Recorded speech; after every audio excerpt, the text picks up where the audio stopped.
Good morning बच्चों। विज्ञान की कक्षा में आपका स्वागत है। बच्चों, आज हम जानेंगे प्रतिबिंब या इमेज के बारे में। प्रतिबिंब दो प्रकार के होते हैं। पहला वास्तविक प्रतिबिंब या रियल इमेज, और दूसरा आभासी प्रतिबिंब या वर्चुअल इमेज। अब वास्तविक प्रतिबिंब क्या है और आभासी प्रतिबिंब क्या है, तो यह समझ लीजिए कि जब प्रकाश की किरणें परावर्तन के पश्चात किसी एक बिंदु पर वास्तव में मिलती हैं, तो यहाँ पर प्रतिबिंब वास्तविक बनेगा। मतलब जो इमेज बनेगी वो रियल बनेगी।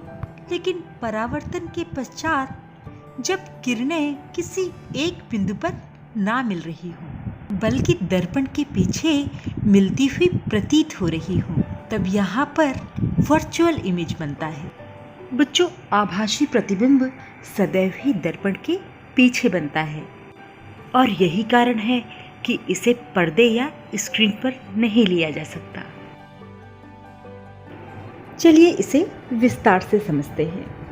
आप चित्र में देख पा रहे होंगे कि दर्पण के सामने एक वस्तु रखी हुई है, और इस वस्तु से किरणें निकलकर दर्पण पर आपतित हो रही हैं, और परावर्तन के पश्चात वो एक बिंदु पर मिल रही हैं। इस बिंदु पर ही इस वस्तु का प्रतिबिंब बनेगा।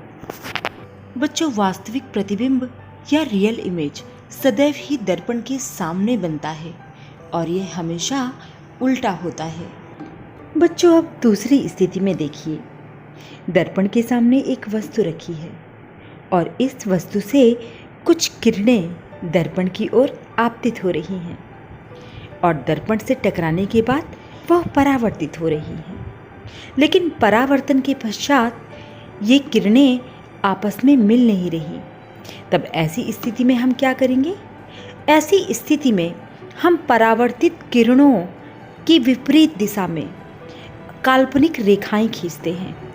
ये काल्पनिक रेखाएं किसी एक बिंदु पर दर्पण के विपरीत दिशा में मिल रही हैं। तब यहाँ पर जो प्रतिबिंब बनेगा वो आभासी होगा। तो अब आपको समझ में आ गया होगा कि जब परावर्तित किरणें वास्तव में किसी एक बिंदु पर मिलती हैं, तब प्रतिबिंब वास्तविक बनता है। लेकिन वहीं पर जब परावर्तित किरणें आपस में ना मिल रही हों, तब हम काल्पनिक रेखाओं के जरिए इन्हें मिलाते हैं, वो भी विपरीत दिशा में, मतलब दर्पण के पीछे, और तब प्रतिबिंब आभासी या वर्चुअल बनता है। बच्चों, बस इतना समझ लीजिए कि जो वास्तविक या रियल प्रतिबिंब होता है वो सदैव ही दर्पण के आगे बनता है, और उसे पर्दे पर या स्क्रीन पर प्राप्त किया जा सकता है, और ये सदैव ही उल्टा बनता है।